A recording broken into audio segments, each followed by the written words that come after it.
This episode of Agency Focus is brought to you by Agree.com. Stop chasing invoices. Agree.com is the all-in-one contract-to-cash platform that combines e-signatures, invoices, and payments in one place. The moment a deal is signed, billing and collection happen automatically. No more juggling 3 tools. No more following up on money you've already earned. Over 75,000 users trust Agree to sign and get paid. And right now, when you book a demo, you'll get $500. That's not a typo. One platform built for people who run businesses, not paperwork. Go to agree.com/upgrade to book your demo and claim your $500. That's agree.com/upgrade. Where are we? And we are in the Eliza Jane in New Orleans, where you can have a book dropped on your head from the heavens, as I just did moments ago. You know what's funny about this? I haven't done podcasting in a while. It's been a minute, actual me doing it. I just produce it, getting into it again. It's like, yeah, but once you get rolling, yeah, I just start talking. It's like riding a bike. bike. This is like just talking about it. Where do you think our industry is going? That is such a loaded question. Throwing a red flag. I think for the next 2 years, it's probably going to churn. Yeah. Similar to the way it's been. Because people will still need work, and there's stuff that's been budgeted, and change is hard. Not everyone's going to jump on the AI bandwagon fast. Yeah. But we're going to hit a tipping point in the near future where all of the stuff that we do is going to be drastically different. I think our jobs are going to be different. The sales will be different. But the good news is if you're a consultative seller, that's a skill that will still be necessary. Yeah. You can't be the order taker, just rifle to RFPs. That existence is going to be gone. I think the relationship build part of our job is never going away. I think that's evergreen for any industry. It doesn't matter. If you can meaningfully connect with people. Well, that's why, and I think that's the whole AI thing, right? That part of our world is just not going to go away. Yeah. Right? Because even if you look at now, people want to be in person. They want to people. We're herd. Yeah. We're going to want to be hanging out with people, no matter what anybody says. Totally. I think there's a lot more, I get it in the tech industry. They're like, oh, it's just going to be there. It's not. People, that's just a little part of the world. Yeah. Right. So I think there's a lot more uses for it at every single level. I think our business, our career, or our sort of profession has changed in some ways. I mean, it's like when I think about us being sold and being bought 2 years ago, at that time, absolutely was the right thing because we were a 25-person shop. Yeah. Joining a 400-person software engineering firm. And we would have been crushed like a lot of other shops that we know that went out of business in the last 2 years. But now, ironically, with all the AI stuff, feels like almost risky to be big. Yeah. In a different way, right? So it's like, but that to me just shows how volatile and fast everything is changing. Yeah. I was just thinking, I was saying that I think also on our sort of what we do for a living is going to change too. Where the same thing we were talking about lunch, where developers are across the board in this AI world, right? Yeah. The senior developers. Yeah. I think for us, it's going to be the same. And I mean that as in we over the years learn how to do connection, talk to people and stuff like that. Now, there's going to be people who are younger who naturally do it. You can learn the skill, but I don't feel very difficult to learn. Yes, but there's a process you can still go through and understand that. Yeah. I think it's harder for the youngsters to learn. I totally agree. I mean, we've talked about this before. We grew up at a very unique time. Yeah. My first gig out of school was calling DJs and radio stations to play music. And not only was I asking them to play stuff and chart it, I was having conversations with them. And you learn the art of just holding a conversation and knowing when to shut up and when to listen and all that. I still think the ability to have a phone call without an interface is going to be a differentiator. Well, I think it's also having a conversation without being online and typing and having distracted. Because you and I can do a connection in text. But that's years. That's a skill that's learning how to read people in person. We can also do that though, because we learned how to actively listen on a phone call and then filled in the typing at the same time. Yeah. Versus everyone now Right. is just type, or like distracted, Like, which is not what we actually talked about at lunch. Like, you like taking notes that way. Yeah, I've yeah. always been it, but my brain works that way where I can remember things that Yep. way. Where now AI works for me Yeah. because I can do the note taking that's like backfilling. But all that's a that. great use, right? Like Right. you uncovered something that you don't like to take notes while listening. Yeah. So that can do that for you. Right. Because Perfect. I also have the problem of, and I know this by myself, like my head is like 5 steps ahead when he's talking, especially in Yep. solution type of part of the thing, where my head is like, when somebody says, oh, I have this problem, I'm like already solutioning, right? So over the years, you kind of learn how to like backtrack and listen, but you're still going, Mm-hmm. right? Whereas like AI helps with it. Yeah. It's like the little minute details that you get. I think that helps. I think it's a learned skill. You know, we've talked about AI ad nausea, but I waffle between, am I using it enough? And do I even need to use it at all? Like, it depends on the day, the task, what I have going on, how much time I have to experiment versus I just got to get shit done, right? Because there are things that I know could be sped up by it, but I'm also like, yeah, but I got to get this out by 5:00 today. Right. And I don't have time to play with like hooking up Claude to my LinkedIn, to my Yeah. to like, Yeah. you know, and eventually all those things will be, you know, we'll get those systems in place. Sort of set up this. I do have a recording thing that records it, Yep. but I can do a clause and process the meeting. Yep. And my process, and I'll show you later, the meeting notes are content because it uses a full breakdown. So You what it- explicitly asked it to do it in a certain oh yeah, it's like, like a full. yep. It scores the meetings. Yeah. It does all the thing, all the work, Yep. but it has action items. Like it's long. Yeah. Like on purpose, right? Yeah. But now I also have it hooked up that it extracts the notes, pop it into Apple Note as a note. Because that's why. That's what you use. Right. Yeah, yeah. And then it will extract the action items and drop it into reminders, There you go. like a full script, right?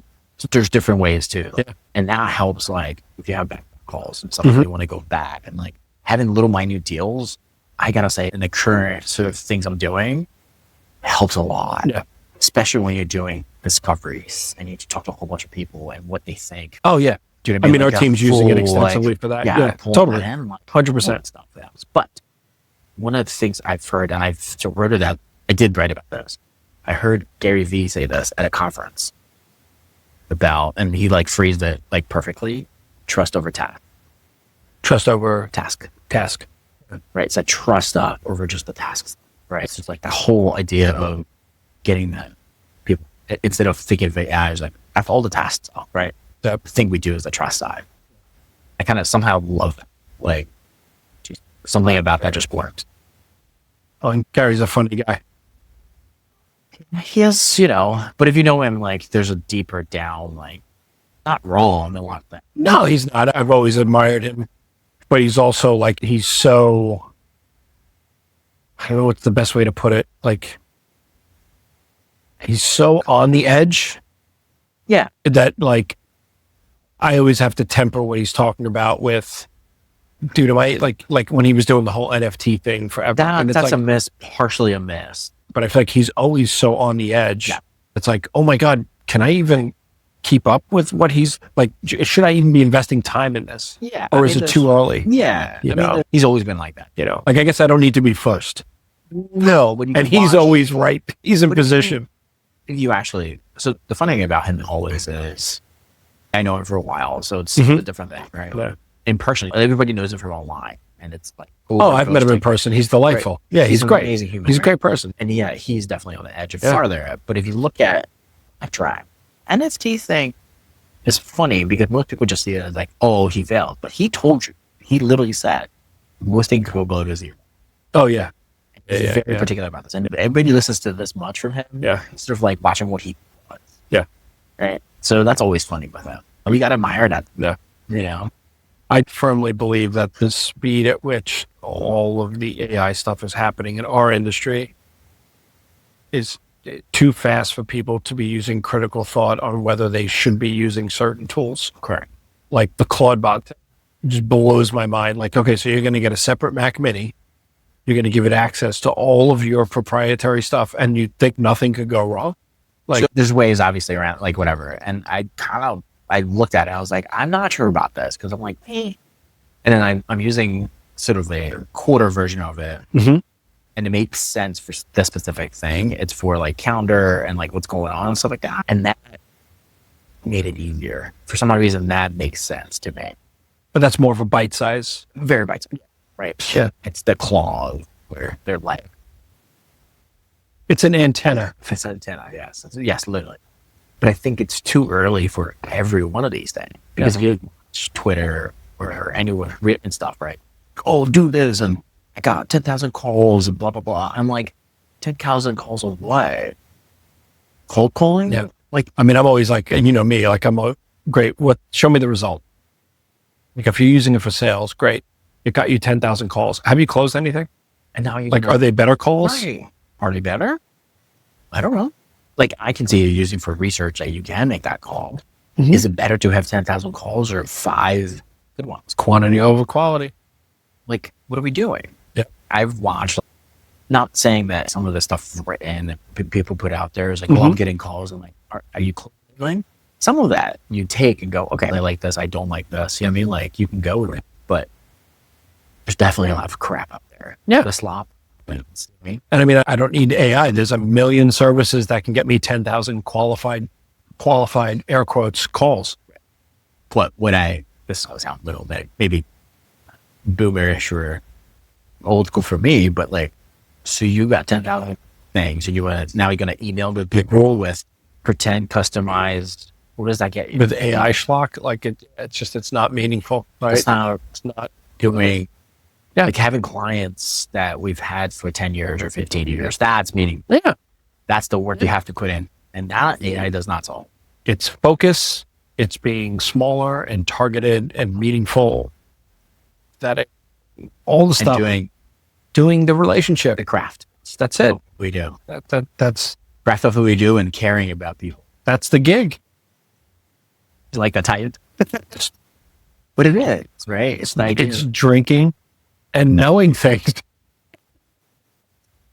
but no, but the idea, the whole craft part of it, like everything we do is craft, right? We know our craft. The caring part is the little things. I think This is where they all miss, right? The caring part is really knowing the little tiny man. Yeah. You know? I think too many people latch on to the word services and don't have the prefix of client in front of it. Nobody cares about like, Services. oh, these are all your new services, or like you can bolt on this thing and that thing. It's like, no, like those are all good things to have in your toolkit, and they could be part of a project or engagement with the client. Clients don't care about your solutions. They care about their problems. You're only going to hear about it by listening. Yep. Did we ever talk about this? I had this crazy idea about around the craft and care stuff. Okay. Do an event, the style, but doing it with like French Laundry. Oh, yeah. A park. Yeah. And taking agency people, project managers, agency people, and then putting them in front of a house and back of the house in no restaurant. Yeah. And showing them what actual care, what the most pay attention. What's that book? What is it? Ridiculous Hospitality or something? It's it's the guy from Madison Square Park. 11 Madison. 11 Madison. It's on. Oh my God. What is it based on? Hospitality, No, it's funky hospitality. Yeah, it's a yellow book. Got the word hospitality in the title. Look it up. Yes. Look it up. Unreasonable. Unreasonable. That's what it is. But it is. It's about that, right? Maybe because I come from that world, it makes it easier for me. It's a lot of straight parallels. Right. 100%. Come from the hospitality. You've got a diagnostic order taker. You've got to then translate it to your craft people in the back. But it's also, And then the timing of it all and the plating. yeah, but then it's also how much water you have. Is there bread on the table? Is there Yeah. anything? Are The you going beyond order of that? operations. Right? Are you tracking, like watching The bear. Bear, watching the Forks episode? Like most people are like, but that's how the hospitality works, Yeah. right? It's the little things like that. That episode is like perfect. Yeah. You know, because it's like understanding every little thing matters. Yeah. And pay attention to your customers and birthdays. Sending ice cream to them on the anniversary date when you signed them. Yeah. Totally. Totally different. Right? Hey. Sending cards during Christmas cares. Or knowing something that they're into or about their family or like, all the connective tissue of like, I think one of my favorite Personalities. tricks, one of my favorite things is, you know how everybody has swag? Everybody sends their own swag. I'm like, don't do that. Do a Yeti tumbler, but with their name on it. Not yours. Oh, their name. Their name. Yeah, because they'll keep it forever. It comes from the Giftology, that book with the knives, but still makes sense. I recommend this to a real estate agent one time. She was like, well, I don't know about that. Try it once. Yeah. Yeah. She'd been doing it for 5 years. Yeah. I still remember BizDev Camp 1. Yeah. Wow. Nicole. Yes. When she was at Media Temple, she would find out when people got a new gig and send them like a edible arrangement or a piñata. Remember those bags? Those bags are great. Insane. Yeah. Insane. And that's the thing. Like, you send those kind of things. You're embarrassed. Well, it's the same when you do events with clients. Like, you've got to do something that's memorable, that they're going to enjoy. Like, we did something last year where we had an author come in, talk about one of his books and also what the book was about related to technology. And people came that were fans of his writing. Yeah. People came because the book was about music, and people also came because of the tech angle. Yeah. But they had an experience, so they got to engage with him. And that's what they remember, that we brought that together. They talked to us about work in the future. Great. If not, they had a good experience. Yeah. I also have this, and we've talked about this before, is like people do these events and stuff like that. Like, basic happy hour works. Yeah. And 5 people, like, I'm a big fan of 5 people doing it. Yeah. And not just like from one client, like multiple potential one, and putting 100%. them in like Love together. that. You're just here to facilitate. That's what you're doing. Nothing else. It just makes it more intimate. Mm-hmm. Like, you make it a little special. Yeah, my favorite things that I was invited to last year were all dinners, ironically, by companies that I have no business being at the dinners. It was like Salesforce executive dinner type things. But it was great because it would be like 3 or 4 Salesforce people, but then it's their customers. Yeah. And they're all people that are doing like random different things, like way outside of our wheelhouse. Who knows if they're going to need work from us, but super cool people, good conversation. You definitely remember it because it's a good experience overall. Cool. All right, Adam. Initial episode. Episode 0. Is it? Like Godzilla minus.